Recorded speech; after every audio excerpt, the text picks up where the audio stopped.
When we're working to solve linear higher order differential equations, it can be helpful to classify them as either homogeneous or non-homogeneous.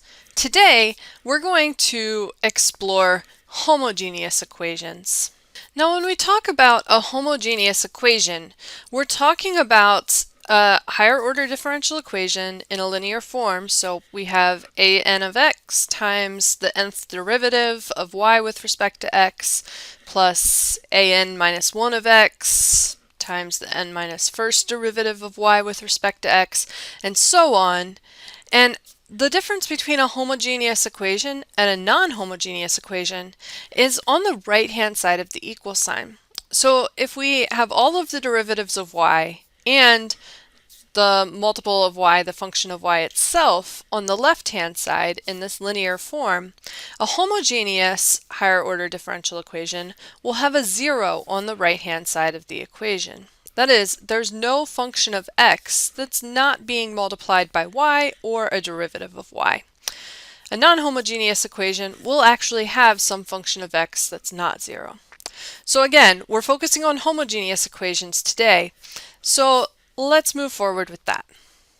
Before we begin, there are two assumptions that, rather than stating them over and over and over again as we talk through some different theorems and definitions, I'm going to make them up front.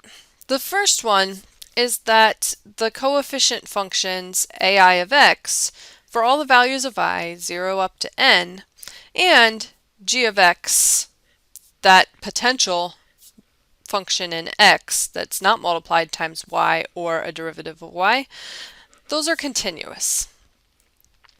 Also, the function an of x is not equal to 0 for every x in the interval that we're looking at our differential equation over. Now, the first thing that's going to be helpful to us is a thing called a differential operator. These operators transform a differentiable function into another function. You're familiar with this idea, but maybe not this notation. So dy dx, that first derivative of y with respect to x, we can write it as capital D with a y. So what we're really saying there is take the derivative of y. So here's an example. I take capital D of, and in the parentheses I have 5x cubed minus 6x squared. This differential operator, d, is going to transform this function, 5x cubed minus 6x squared, into another function, namely 15x squared minus 12x, by taking the derivative. Now, we can also write linear combinations of differential operators. And when we do so, we might have something like L equals some function in x times d to the nth power plus some other function in x times d to the n minus first power. When we're raising d to the powers like this, we're saying which derivative to take. So d to the n is going to be the nth derivative. D to the 2 is going to be the second derivative, and so on. So when we have a linear combination with differential operators like this, it's called an nth order differential operator. It's also called a polynomial operator. And finally, given this linear nature, it's also called a linear operator, hence the name L. So if I take a look at a differential equation and I want to express it using differential operators, I might have y double prime plus 5y prime plus 6y equals 5x minus 3. The differential operator form of this will look like d squared y, for the second derivative of y, plus 5dy plus 6y equals 5x minus 3. Now I want us to talk about a theorem that's called the superposition principle, namely the superposition principle for homogeneous equations.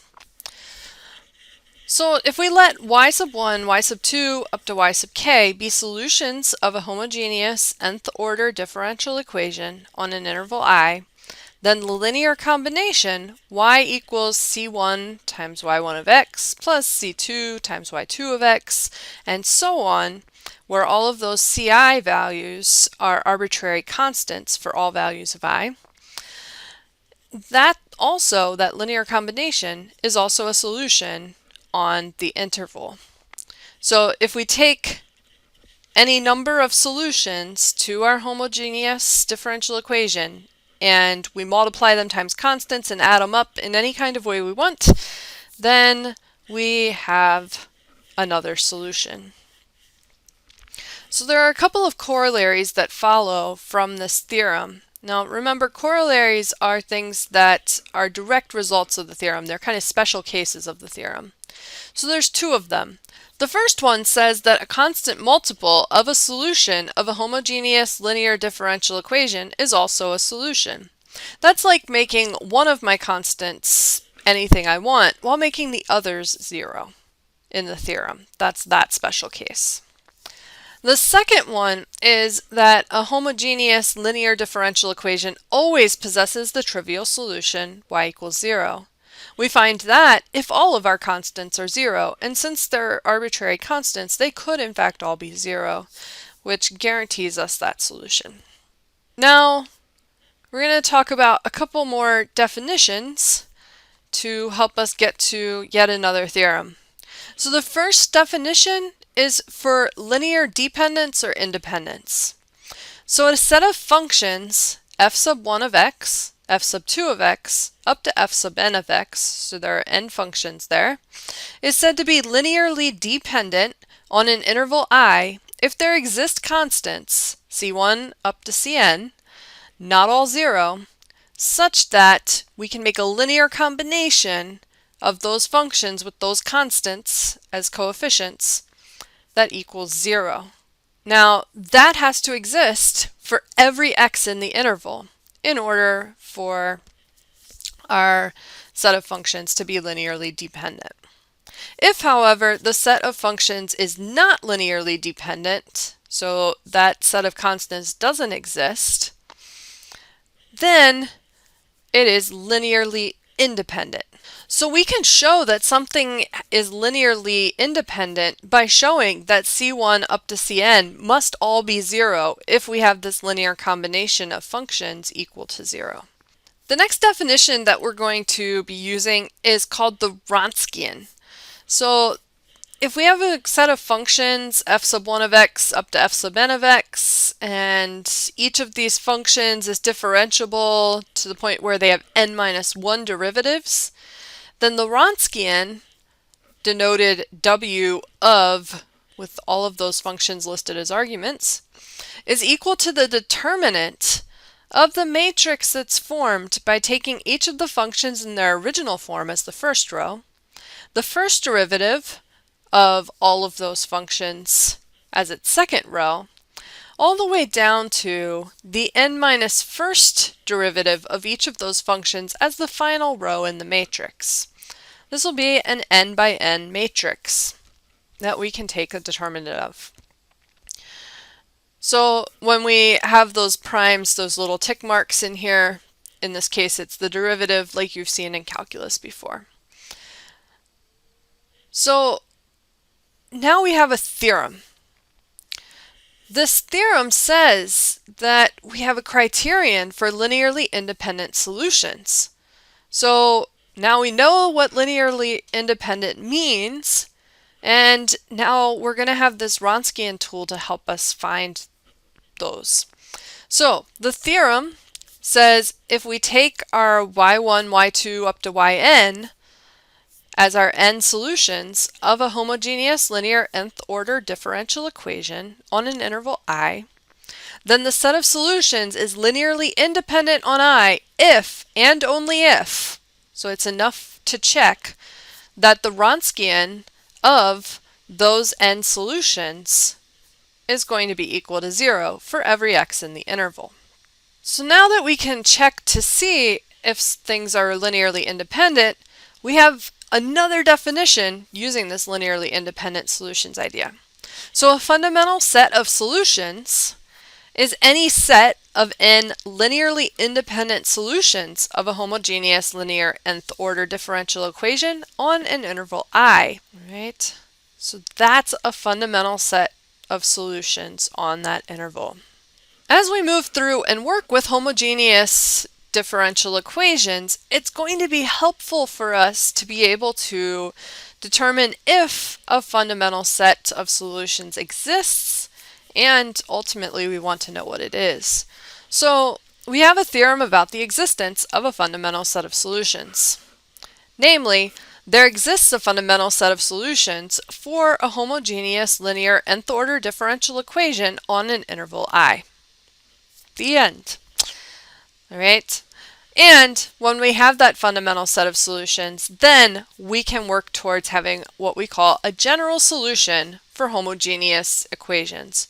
So we're working with our higher order differential equations. We have homogeneous linear nth order differential equation, and we can find a general solution.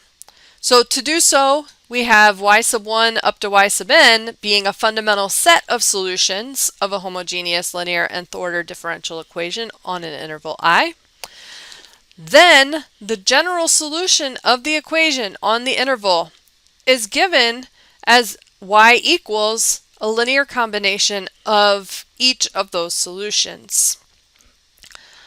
And again, C1 up to Cn, those are all arbitrary constants. So this last theorem, this general solution of the homogeneous equations, this is the theorem that's the biggest takeaway from this section, but you can see how we needed everything that led up to it in order to have this theorem be true and understand what it was telling us. So let's take an example.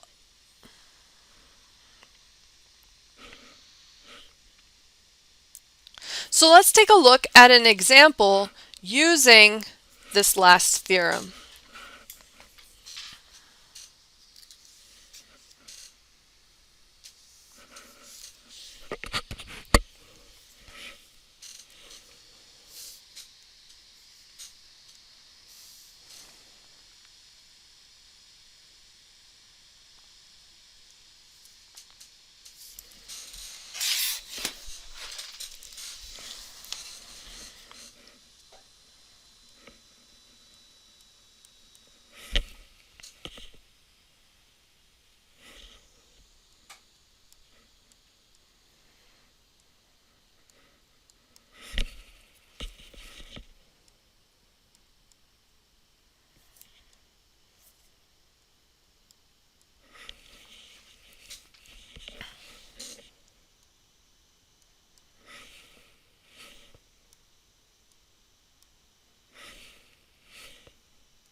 So in this example, we're told that y sub 1 equals e to the 3x and y sub 2 equals e to the negative 3x are both solutions of the homogeneous linear differential equation y double prime minus 9y equals 0 on the interval negative 1